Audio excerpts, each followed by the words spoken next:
네, 지난 시간에는 박헌규의 인문학의 거짓말 첫 순서로서 한자 인과 민의 차이, 인은 지배자고 민은 피지배자고, 그런데 그 민이란 글자는 포로에 눈을 찔러서 장님으로 만들었다는 그런 잔인한 뜻에서 시작됐다 하는 사항을 말씀드렸습니다. 그 문화라는 거는 그러니까 지배계층이 만든 것이 문이고, 그래서 원래 인문학이라는 것은 지배자를 위한 학문일 수밖에 없다 하는 사항을 말씀드렸습니다. 오늘은 그거에 이어서 서양의 원래 말에서는 그 꼭 문사, 글을 할 줄 아는 선비가 아니더라도 문화인, 문명이 될 수 있었던 데 반해서 동양, 중국, 한국에서는 반드시 글을 할 줄 아는 문사래야지 문화인, 문명인이 될 수 있었던 사정을 시작으로 해서 얘기를 풀어보겠습니다. 그래서 이제 이런 얘기도 나와요. 문명이나 문화의 서양어 어원에는 글이나 문자라는 것이 없다. 그러니까 문명이나 문화의 서양어 원래 말에는 글하고 문자라는 건 상관이 없다는 거예요. 근데 이게 이제 동양어로 오면서 한자어로 번역되면서 그 점이 특별히 강조되었다는 거예요. 이것은 역시 전통적으로 문을 중시한 문화이기 때문이다. 중국을 중심으로 한 한중일 삼국 문화가 그렇다는 거예요. 뭐 그래 인문이나 한자 말은 뭐 일본 사람들이 만든 거죠. 이것도 중요한 얘기 같아요. 문명이나 문화가 원래 서양 말에서는 문자 배운 사람하고 상관이 없는 개념인데 서양에서는. 그런데 우리말로 번역이 되면서는 동양말로 번역이 되면서는 문명하고 문화는 글을 배운 사람만의 것이라는 식으로 바뀌었다는 거예요. 그런 내용을 좀 알아보죠. 자, 문명이라는 개념이 있어요. 영어로 civilization이에요. 근데 이 civilization이라는 말의 어원은 뭐냐? 도시국가를 뜻하는 키비타스, 또 시민을 뜻하는 키비스라는 말에서 나왔다. 라는 내용이 라는 책에 나와요. civilization은 시빌이 되다, 시빌화, 이런 뜻이죠. 시빌이 된다. 시빌이라는 거는 도시국가를 뜻하는 키비타스라는 말이 나왔대요. 또 이 키비타스에서 사는 사람이 키비스겠죠. 시빌이라는 개념은 이걸 보면 알 수 있어요. 그리스의 이 원형극장. 그러니까 이런 원형극장이 있는 데는 예전에 서양에서 그리스에서 도시에만 이런 게 있어요. 시골로 가면 이런 거 있을 수가 없죠. 그래서 이게 문명이고, 인간이 이렇게 뭐 만들고 뭐 이러는 거예요. 뭐에서 살고 이게 문명이고, 이 자연은 야만이에요. 그 시빌리제이션, 시빌라이즈 한다는 건 결국 여기서 일로 간다 이거예요. 여기서 일로 간다. 여기서 일로 오는 게 꼭 그럴 문자를 아는 선비냐? 아니죠. 이거 짓는 사람들은 선비 아니도 상관없잖아요. 그죠? 어? 그래서 이게 시빌리제이션의 원래 뜻은 도시민화 이렇게 생각하세요. 도시민이 된다. 어? 도시민이 된다는 거는 사실은 뭐 이 고렐무랑 무슨 상관이 있어요. 근데 이제 이게 이제 동양으로 와서는 이게 문명, 글자를 깨우쳐서 밝아진다, 뭐 머리가 깬다, 뭐 이런 뜻이 돼버리는 거예요. 어? 글자를 모르면 안 되는 거예요. 그죠? 이게 굉장히 그 동양적인 내용이에요. 또 문화란 말도 있어요. 문화. 이 문화라는 말은 컬처는 원래 이 컬처의 어원은 작물을 키우기 위해 땅을 파는 행위를 일컫는 라틴어가 어원이래요.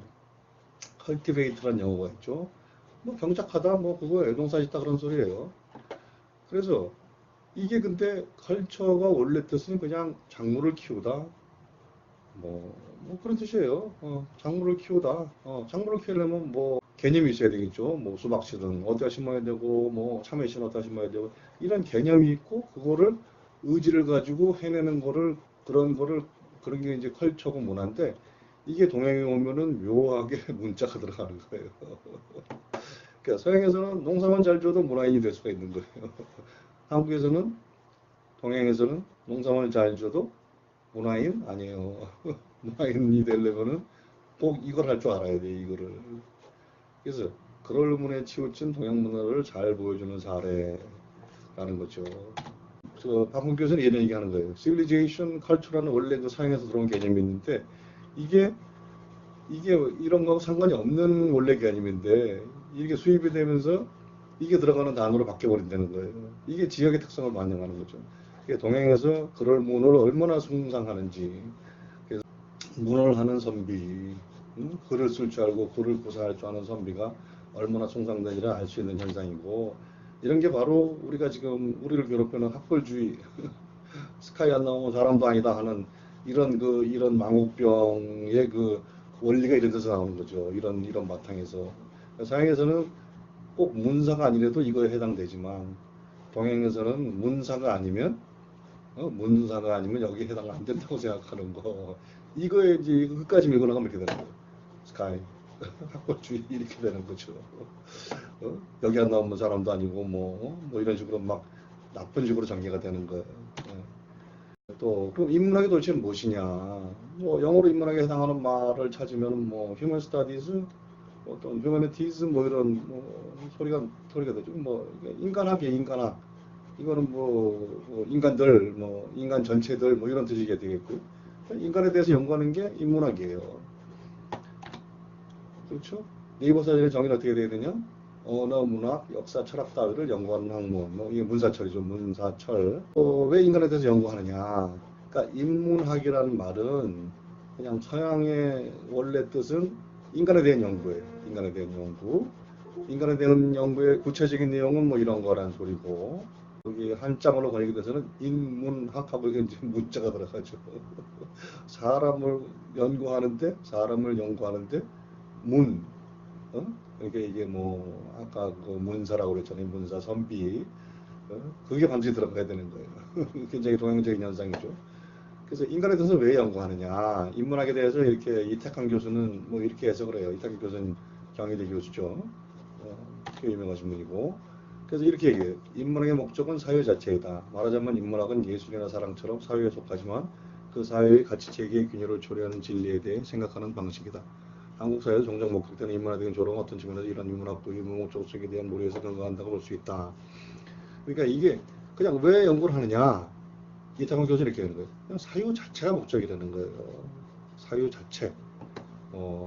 우리 사회의 가치 체계에 대해서 뭐 진리가 도대체 무엇이냐 하는 생각이죠. 그러니까 이게 이런 목적이 있는 학문이 아니에요, 원래. 그래서 아까 처음에 말씀드렸죠. 박홍규 교수가 그 인문학의 거짓말을 얘기하는 거는 한국에 이상한 현상이 있어요. 나중에 얘기하겠지만. 거짓 인문학들을 하고 있다는 거예요.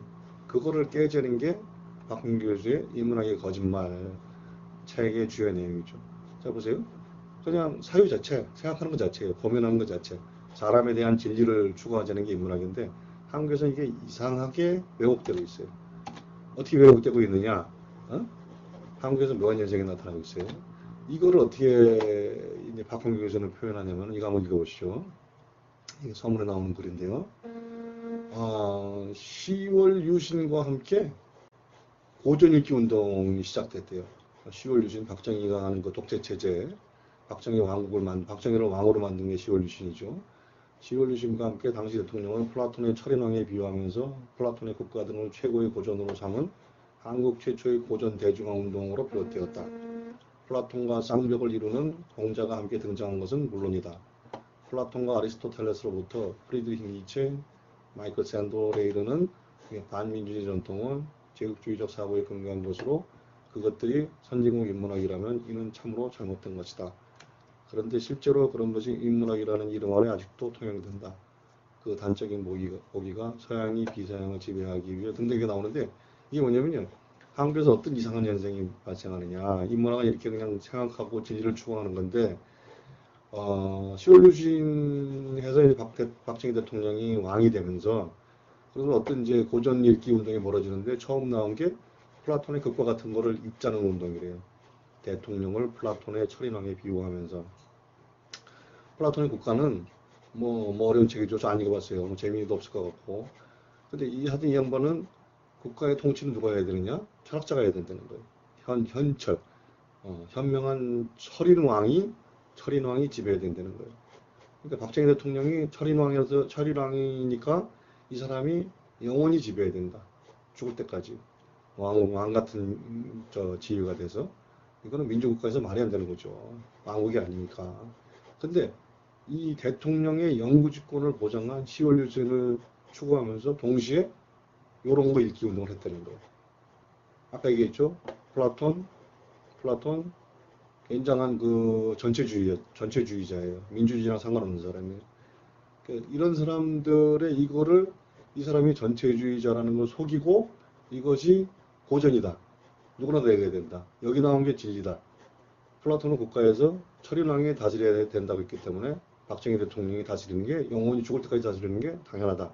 이런 식으로 거짓말을 하는 그런 인문학을 한국에서 시작했다는 거예요. 그런 인문학이. 플라톤과 쌍벽을 이루는 공자 마찬가지예요. 대단한 보수주의자예요. 귀족주의자고 또 아리스토텔레스 아까 얘기했죠.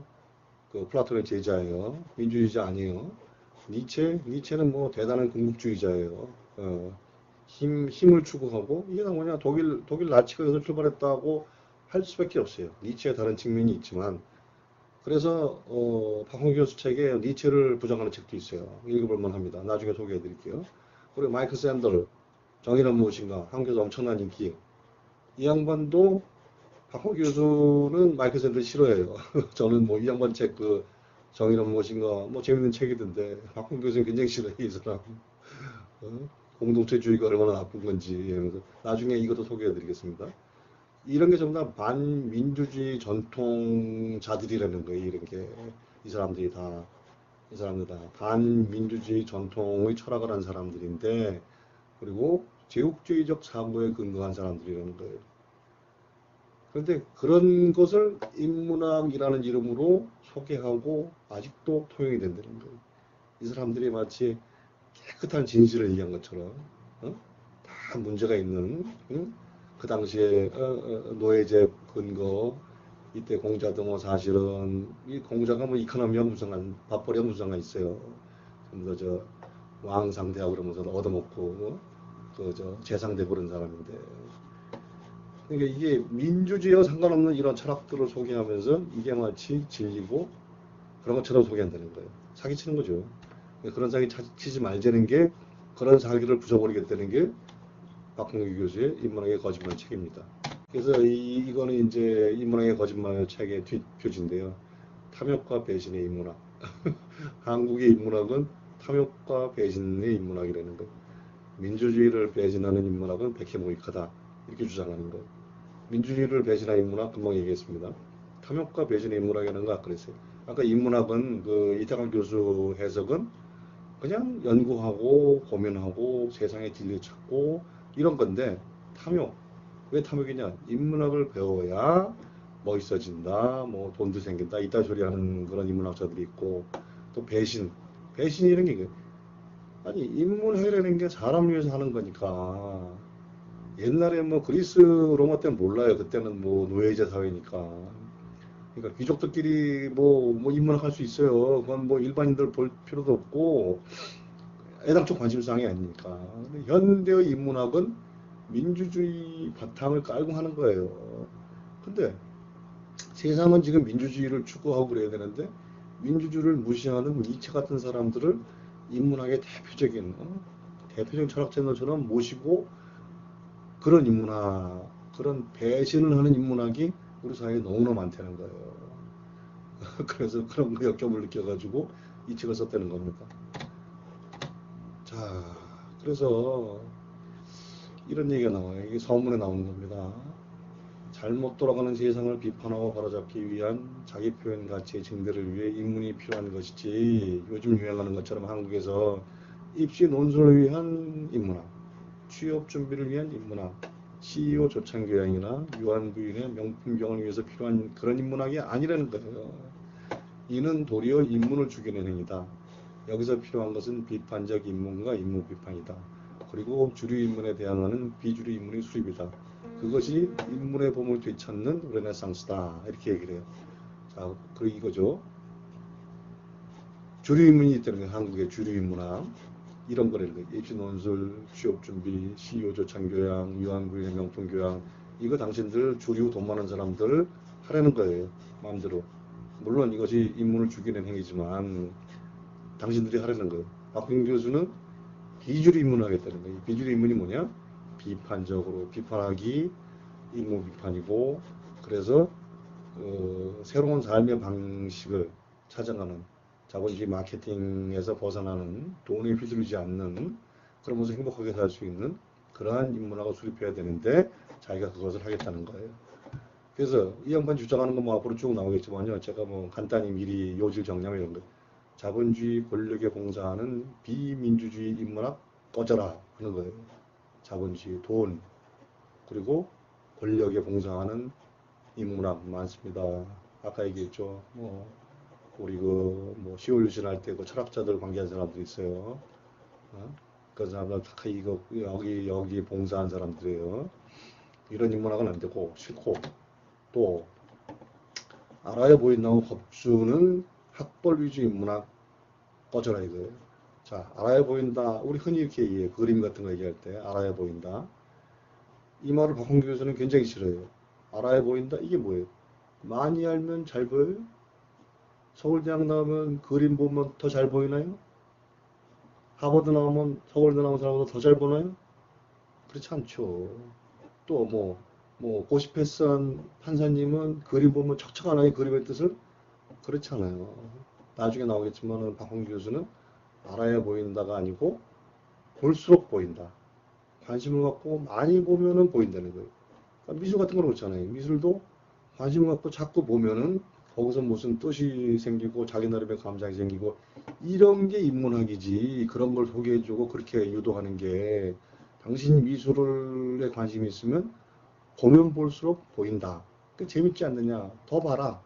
이렇게 유도해야 되는 게 인문학의 원래 사명인데 한국의 현재 인문학은 알아야 보인다.